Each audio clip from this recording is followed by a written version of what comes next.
Olá, amigos. É um prazer estar com vocês através desse convite do Fernando e do Ildefonso para ministrar a aula, que vai ser a parte da live, sobre possibilidades futuras. A aula 5, Evolução da Ciência e a Física Quântica. Um tema que, de qualquer sorte, é amplo e complexo, mas vamos dar a forma mais simples possível para o entendimento. Tratará de medicina e espírito, evolução dos estudos sobre a matéria, de Demócrito, antiga Grécia, a física quântica, o que é física quântica, desmistificando o tema, o estudo de Albert Einstein, Boris Podolsky e Nathan Rose, que eram seus dois auxiliares, os trabalhos de Erwin Schrödinger.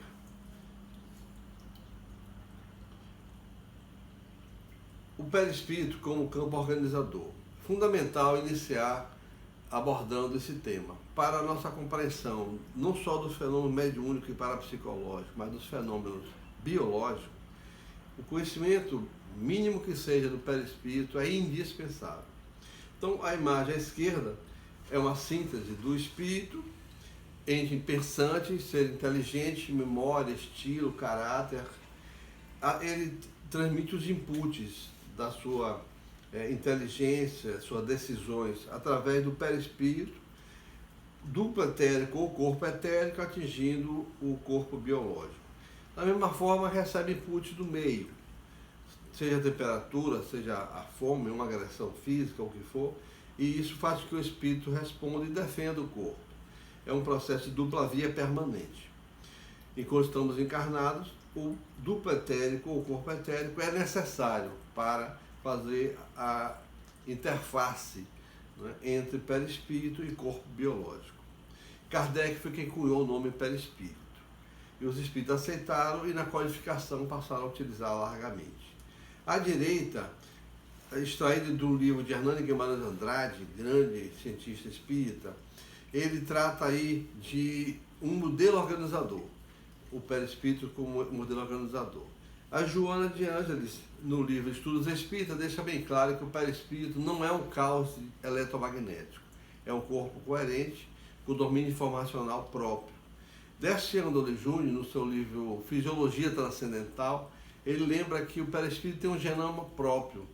É o que nós vamos ver aqui, paralelamente, quando Joana diz, em Estudos Espíritas, que o perispírito é o responsável pela irradiação da energia de trilhões de corpúsculos celulares na aparelhagem que constitui diversos órgãos, cuja forma e anatomia lhe pertencem ao perispírito, cabendo às células apenas o seu revestimento. Exterioriza a aura e pode modelar a distância do duplo etéreo. Então aí a ideia de espírito associada a uma cúpula, na visão do grande Hernani, o perispírito como corpo astral, ou outros nomes diversos, tem no livro Estudos Espírita, como no livro da Alma Humana, você vai encontrar mais de 20 denominações para perispírito, desde carta de Paulo, desde carta de Timóteo, chamando de corpo incorruptível da alma, enfim. E duplo etérico ou corpo vital, uma estrutura neuropsíquica, como diz André Luiz, no domínio da mediunidade, uma interface necessária para o perispírito em relação ao corpo biológico quando estamos encarnados. A imagem à esquerda, do livro de Barbara Brennan, Mão de Luz, vamos encontrar uma imagem do que seria o duplo etérico, né, que, dentre outras coisas, ele tem a função de distribuir equilibradamente as energias cósmicas, transformando em fluido vital, irrigando por todo o corpo físico. E é sensível a pensamentos e sentimentos desarmônicos, bem como as drogas em geral. Vamos encontrar no livro da Alma Humana, de Antônio J. Freire, um médico português, um livro excelente, reeditado. O espírito de Van Sant, através de Alberto de Rochat, ele fala: o perispírito é constituído por uma série de invólucros, isso é muito relevante, mais ou menos eterizados, de que os habitantes do mundo astral vão se desfazendo sucessivamente, à medida que se elevam na escala da evolução. não sendo embutidos uns sobre os outros, como os tubos de um telescópio, mas interpenetrando-se em todas as partes. Vale lembrar de um trabalho já de uns 15 anos atrás, do espírito de Georges Moranier, foi físico quântico na França, através de sua mãe Jeanne Moranier. No livro L'Esprit, La Science et l'Esprit, ele fala da estrutura do perispírito em 7 camadas, ou 7 tipos de onda de frequência diferentes. É um estudo muito interessante. E Kardec diz: o perispírito é formado de eletricidade, fluido magnético animalizado, fluido nervoso e matéria inerte. Constituição plurima. Ele também fala: é constituído também de fluido vital, animaliza a matéria e desaparece após a morte. Em verdade, Kardec não incluiu isoladamente o duplo etérico ou corpo etérico. Porém, deu ao perispírito características e propriedades que são do duplo etérico ou corpo etérico. Esse termo perispírito podemos encontrar no ambiente científico um estudo muito interessante de Harald Sachs-Tambour, com seus auxiliares Northrop. Ele trabalha em cima da teoria eletrodinâmica da vida. Ele usa medidores de campos elétricos, e através do ovo de uma salamandra, por exemplo, ele consegue mapear os órgãos, sistemas, toda a fisiologia aparente, o fenótipo, né, da salamandra adulta. E ele desenha o equivalente à salamandra adulta já no ovo, né?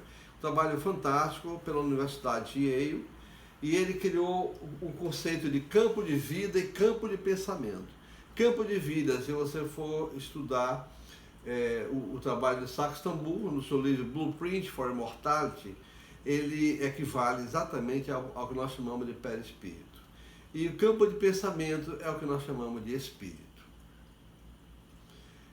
Evidência do perispírito: como um corpo coerente, tendo genoma próprio, tem uma estrutura básica que é o modelo organizador do corpo físico.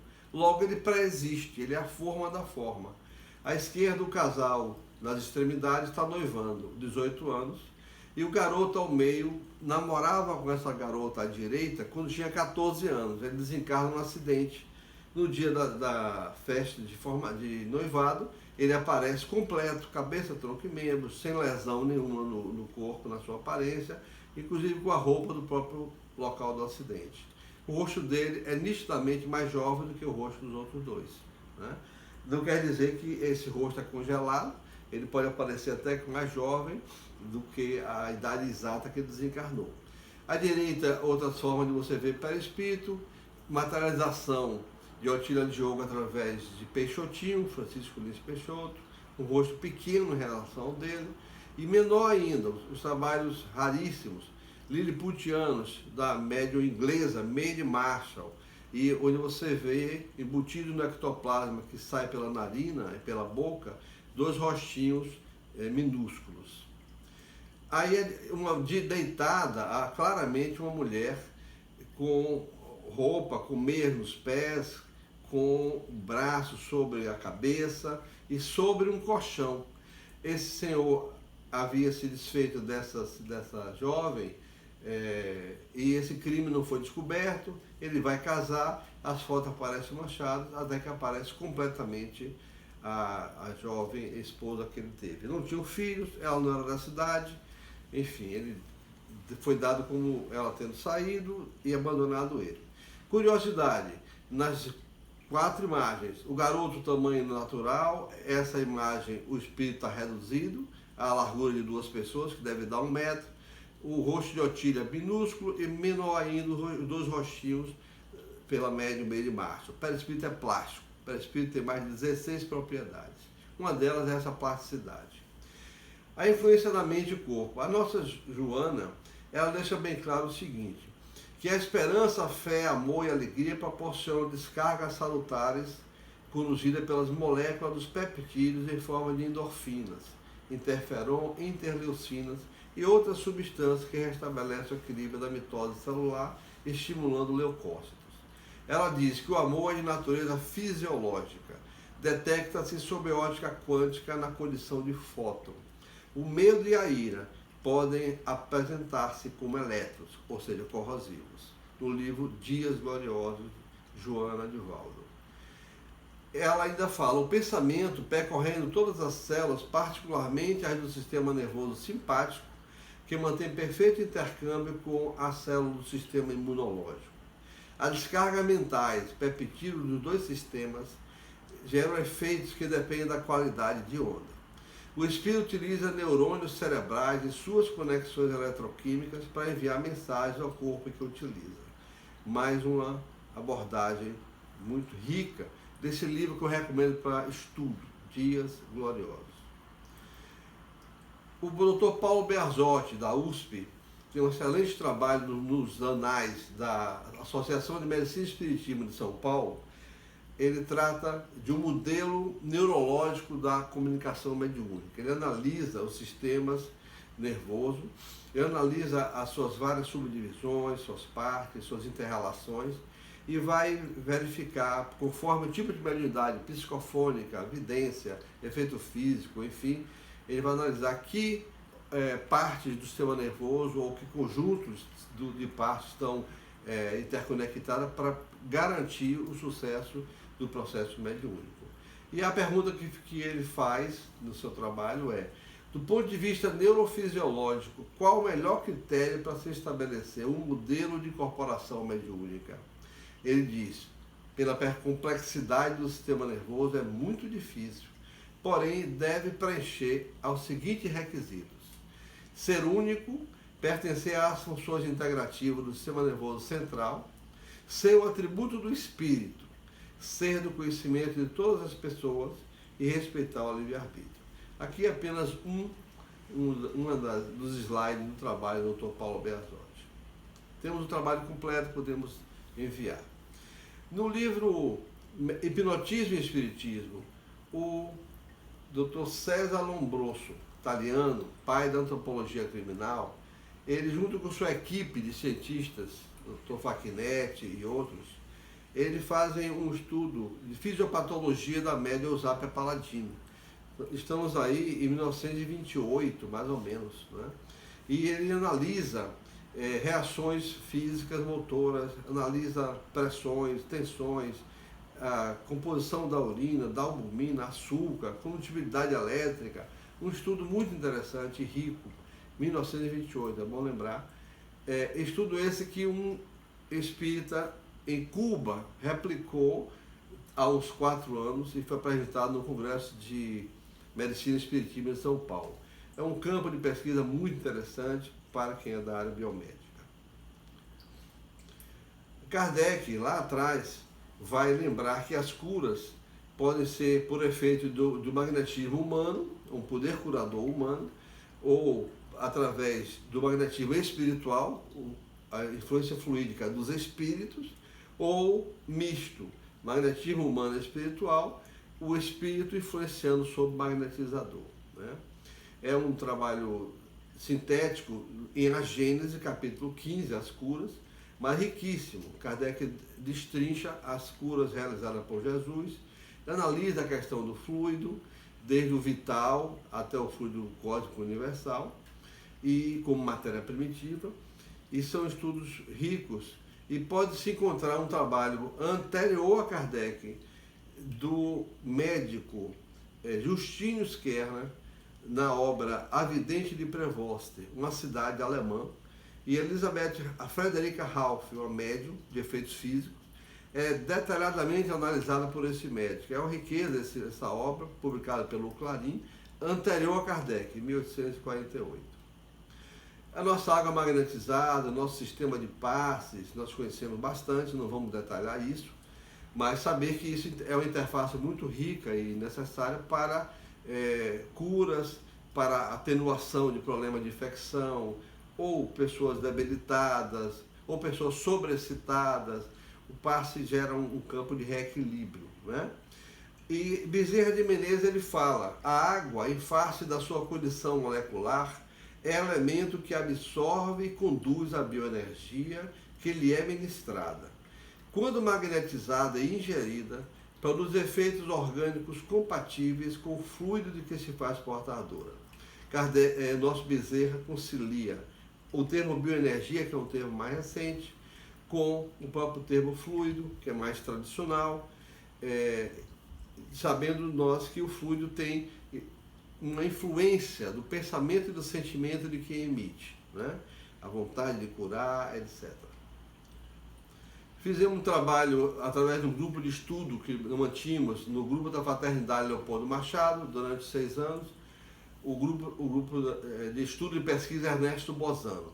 O trabalho envolveu o estudo da bioenergia antrópica, utilizando-se laboratório, utilizando-se Becker, utilizando equipamentos equivalentes a um tensiômetro de Fischer, usado por Miller, num trabalho na Geórgia e publicado no livro Curas Paranormais de George Mick.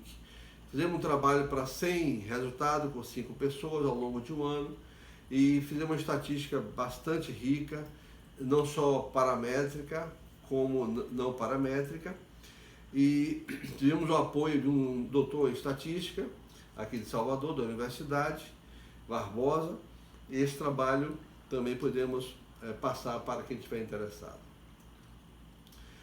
Na área da Kirlian, que é uma descoberta do eletrotécnico russo Semyon Kirlian, com uma certa casualidade, consertando eletrógrafo na Universidade de Alma-Ata, ele vê que sua mão, ao tocar o aparelho, está fortemente carregado, as marcas de seus dedos, né, com irradiação em volta de cada um, ficaram lá impressas, ele tomou choque, ele aperfeiçoou a máquina para não dar choque, mas para registrar esse campo vital que nós temos.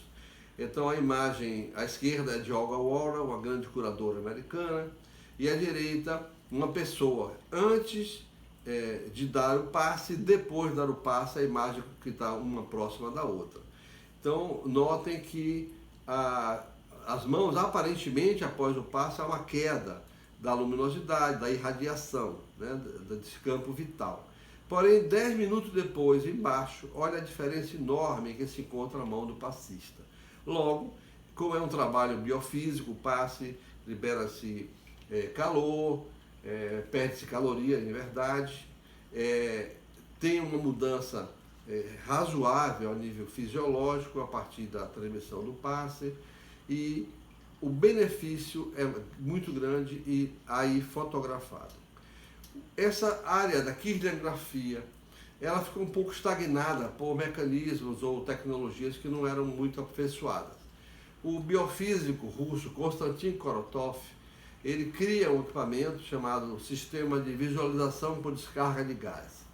Essa sofisticação que ele cria, ele permite que você coloque os 10 dedos, um software integra os 10 dedos com informações de órgãos e sistemas equivalentes, ou melhor, retirado dos estudos da acupuntura, e ele representa a aura inteira do indivíduo, antes do passe à esquerda e depois do passe. Aí uma evidência enorme do reequilíbrio da aura do sujeito após um passe pelo médium Schumacher, que trabalhava nos laboratórios lá com ele. É um trabalho riquíssimo, utilizado esse equipamento em dezenas, talvez centenas de universidades pelo mundo. É um indicador prévio de possíveis doenças que estão se instalando e é um material muito rico para se estudar as variações, não só do agravamento da doença, como da melhora do paciente, né, por conta do passe, etc. Aqui também no Instituto, no Brain Power Institute, os trabalhos do Jorei. Há um campo científico que o Jorei atua muito vasto. Esse trabalho mostra, por exemplo, 2 pessoas em ressonância, um transmitindo o Jorei ao outro. O cérebro dos dois começa a ajustar suas frequências, ele entra numa harmonia de fases e há uma liberação de aumento de beta-endorfina, indo o cérebro dele do alfa até o teta. O teta equivale ao sono profundo, eles estão sentados e, entretanto, as ondas cerebrais vão para um nível que a liberação de beta-endorfina ajuda a proteger o sistema respiratório. À direita, outra metodologia que pode se pesquisar é a termografia. À esquerda, as zonas vermelhas indicam a circulação sanguínea antes de um passe. e à direita durante o passe. Olha a expansão enorme da circulação sanguínea, o que faz muita gente dizer que está sentindo arrepio, está sentindo um fluxo, enfim, durante o recebimento do passe. Nas pesquisas que fizemos no laboratório, foi marcante a redução da tensão superficial da água, mostrando com isso que o passe ajuda a reduzir a tensão superficial, o que vai facilitar o entendimento de uma circulação em maior nível, em maior dinâmica, através dessas imagens. No livro Prática de Medicina Vibracional, de Richard Gerber, você vai encontrar, utilizando o IMAS, ele vai explicar todo esse fluxo de redução de dor que uma pessoa sente, desde a alteração do fluxo iônico, a questão do fluxo do sangue, a oxigenação tissular, numa linguagem médica bem apropriada. Só falta 20? Meu Deus. O círculo de Krebs tem que ser estudado para o que for estudar a ectoplasmia. O livro, o trabalho de Dr. Daniel Beno, da Instituto Noética nos Estados Unidos, muito interessante, sobre curas espirituais, 127 trabalhos. E o doutor antropólogo da Universidade de Wisconsin, Sidney Greenfield, ele trabalha com 32 pacientes e analisa no Brasil cirurgias espirituais. A evolução do estudo sobre a matéria, de Demócrito à física quântica. Nós vamos agilizar um pouco por causa do tempo, mas houve modelos filosóficos ou intuitivos e modelos científicos. O filosófico não era o científico, mas Demócrito e Leucipo, já lá em 470 a 360 a.C., Leucipo era seu auxiliar, ele dizia que a matéria não pode ser dividida infinitamente, era a concepção da época. Este limite seriam partículas bastante pequenas que não poderiam ser divididas. Átomo é não divisível. E antes, entretanto, havia a teoria dos 4 elementos, água, ar, fogo e terra, né? Envolvia Aristóteles e Empédocles. Eles já abordavam essas questões intuitivamente, buscando compreender a natureza da matéria. Sinteticamente, depois deles, John Dalton, em 1803, com o primeiro modelo atômico experimental. Em 1897, Thomson introduziu cargas elétricas no modelo atômico. Rutherford, em 1911, o modelo atômico nuclear. Niels Bohr, camadas eletrônicas circulares. E Sommerfeld, camadas eletrônicas elípticas.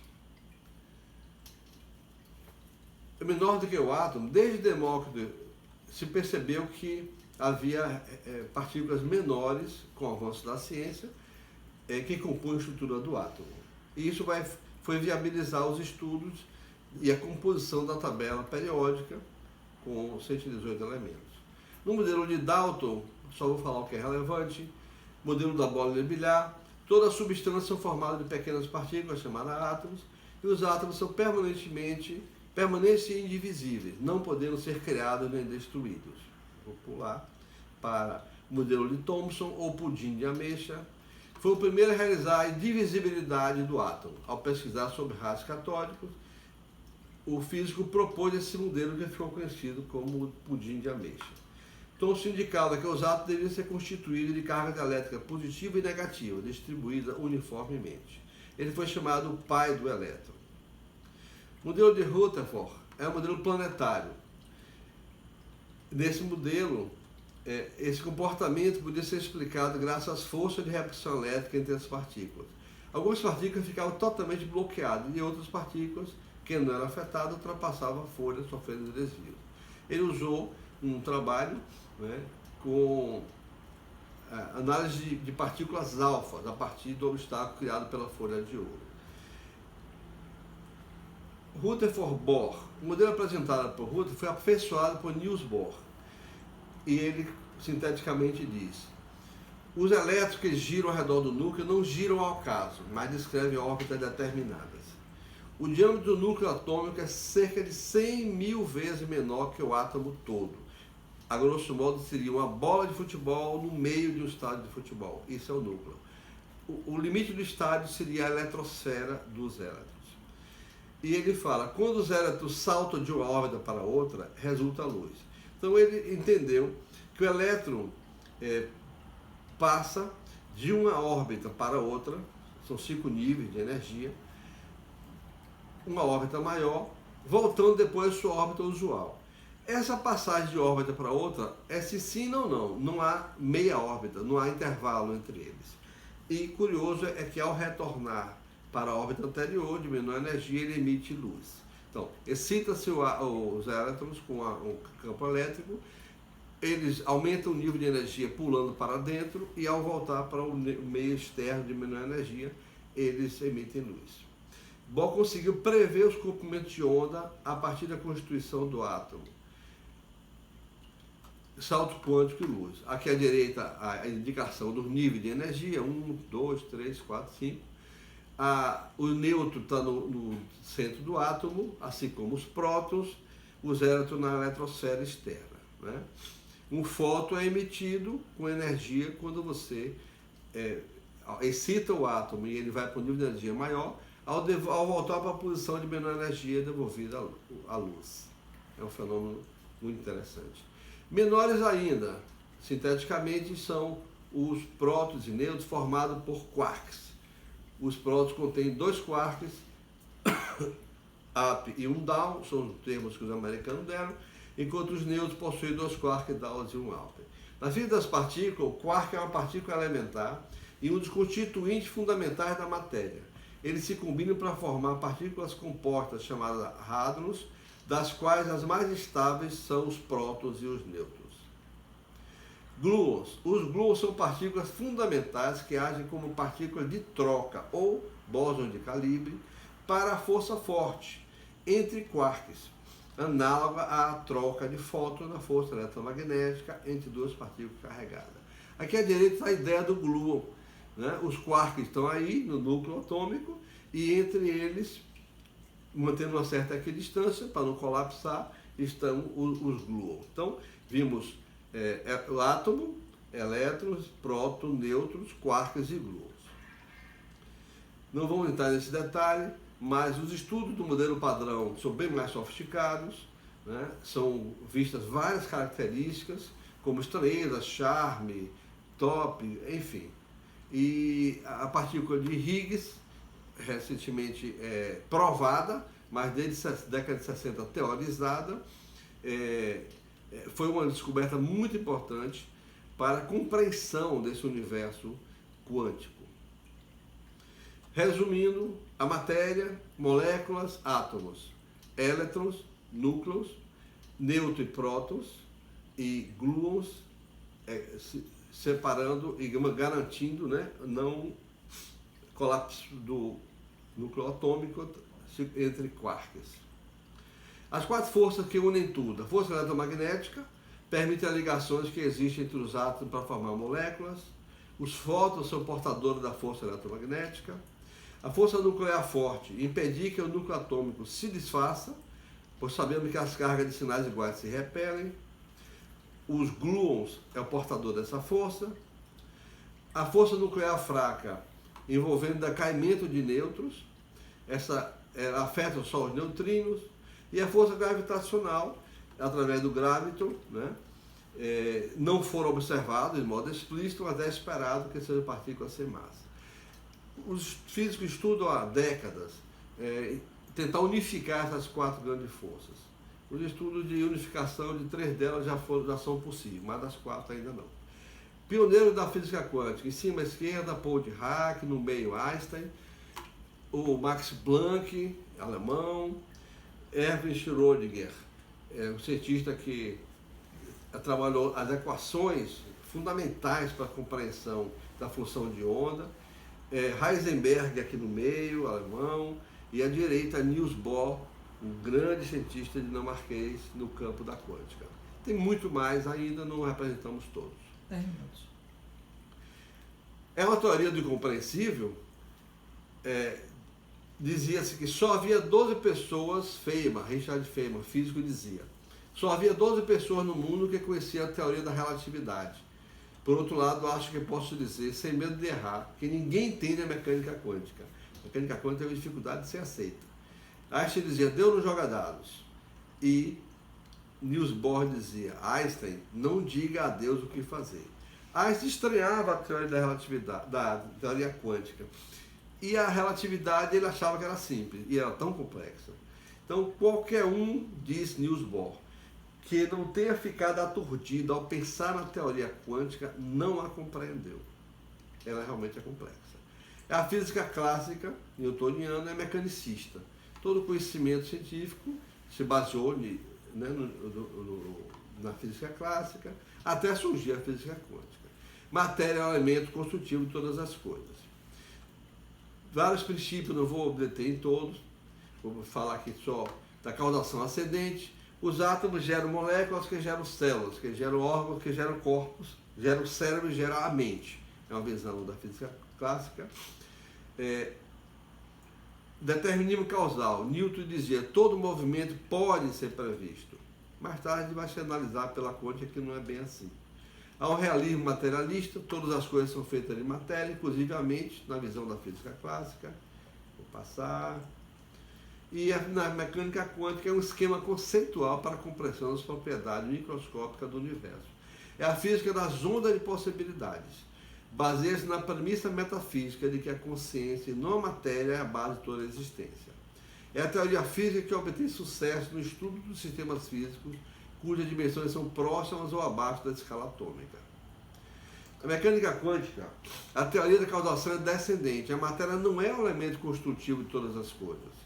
Sujeito e objeto misturado, dependendo da consciência, o colapso identifica e determina o comportamento dos objetos. A atenção sobre, o foco sobre uma situação gera o colapso, gera a atenção, gera a correlação entre você, o sujeito observador, e o fenômeno. A mente do observador foi inserida nos processos físicos. Adenauer Novaes. Aqui, a teoria do determinismo causal, há um princípio da incerteza de Heisenberg, e a não localidade, a experiência de Alan Aspect, que eu vou falar já já. Passa aqui. O caminho da mecânica quântica começou com um problema interessante, que era calcular a energia total transportada pela radiação eletromagnética no interior de um forno. Os cálculos tradicionais produziram um resultado equivocado e ridículo, qualquer que fosse a temperatura. Max Planck, alemão, ele vai resolver a questão e ganhar o prêmio Nobel em 1918. Ele concebe a ideia de que, quando se trata de energia, não se admite frações. Este era o segredo. Só um número finito de ondas consegue contribuir para a energia total do forno. Planck disse que a teoria clássica precisava de um salto quântico, e os quantas, ou pacote de onda, deriva do latim quantum. Em 1911, Rutherford disse que a carga do átomo está concentrada no seu núcleo. Propõe o famoso modelo atômico com o núcleo e os elétrons em órbitas. É um avanço. Niels Bohr ganha o prêmio Nobel em 1923, soluciona a questão da instabilidade do átomo, visualizada em 1911 por Rutherford. De modo que o modelo de átomo e elétrons com seu núcleo funcionava a exemplo de planetas orbitando o Sol. Bohr contrapôs com o modelo estável do átomo, como quanta de energia sugerido por Planck. Então, você vê que é uma sucessão de aperfeiçoamentos. Um pongando nos ombros dos outros, no bom sentido, e aperfeiçoando, ampliando os conceitos. Intuição é o que não faltava aí. Saltos quânticos. Bohr propõe um universo probabilístico, ao contrário de Einstein, que propõe um universo determinístico. Por isso, Einstein tinha certas reservas na física quântica. Ele achava que podia analisar a velocidade e posição de uma partícula. Já a física quântica diz que não. Ou você analisa a posição ou a velocidade, porque se você medir uma, você perturba a outra. Dizer que a luz existe como quanta, falta é dizer que é composta de partículas, como pequenos grãos de areia. Mas há a experiência em que a luz se comporta como onda. Então, na verdade, é uma dualidade onda-partícula, E a natureza dual da luz, dependendo do experimento, ela se comporta ora como partícula, ora como onda. Isso reforça a ideia de um universo probabilístico. A equação ondulatória relativa à matéria, não vou entrar em todos os detalhes aqui. Max Born é outro físico. ele diz que a onda eletrônica deve ser interpretada do ponto de vista de probabilidade. Então, Erwin Schrödinger cria a equação ondulatória relativa à matéria. Grande sacada, usando matemática sofisticada, estabeleceu a fórmula que comanda a evolução das ondas de probabilidade ou as funções de ondas. O trabalho se amplia, surge a mecânica quântica. Veja, nós estávamos falando de física quântica, agora a mecânica quântica. É a junção desses conceitos, essa fórmula que chega e faz com que Einstein diga: Deus não joga dado com o universo. Ele não concordava muito com a física quântica. E Heisenberg, ele descobriu o formalismo matemático de ambos, passou a chamar de mecânica quântica. Heisenberg, por outro meio matemático, descobre uma fórmula equivalente à de Schrödinger. Paradoxo: embora a física quântica seja um marco teórico que funciona e que deu origem às tecnologias, transistores, laser, nanoprodutos, supercondutores, ainda assim existem paradoxos. Um objeto quântico pode estar no mesmo instante em mais de um lugar. Não podemos dizer que um objeto quântico se manifeste na realidade comum espaço-tempo, até que o observemos como uma partícula. Aí surge o colapso de onda a partir da observação. Um objeto quântico deixa de existir aqui e simultaneamente passa a existir ali, e não podemos dizer que ele passou pelo espaço interveniente. O salto quântico, do nível de energia que nós falamos, de um nível 1 para o nível 2, naquela eletrosfera, só salta se tiver energia suficiente. A manifestação de um objeto quântico ocasionada pela nossa observação influencia simultaneamente seu objeto gêmeo correlato, pouco importando a distância. É a ação quântica à distância. Há uma experiência sobre isso que vamos falar rapidinho. A lei de causa e efeito não permite afirmar que essa é igual àquele ou mesmo de igual natureza. A lógica humana não consegue conviver com a ideia de uma não causalidade para os fatos. Algo surgir do nada, né? Nós não temos dificuldade para conceber isso. Eu tive experiências mediúnicas de uma médium chamada Mãe Helena, médium de efeitos físicos, abrindo as mãos e de repente surge o talo de uma rosa e ela distribuiu 65 pétalas dessa rosa na minha mão. Eu senti a massa, depois distribuída por um grupo, havia o talo e ela fez desaparecer tudo na minha mão.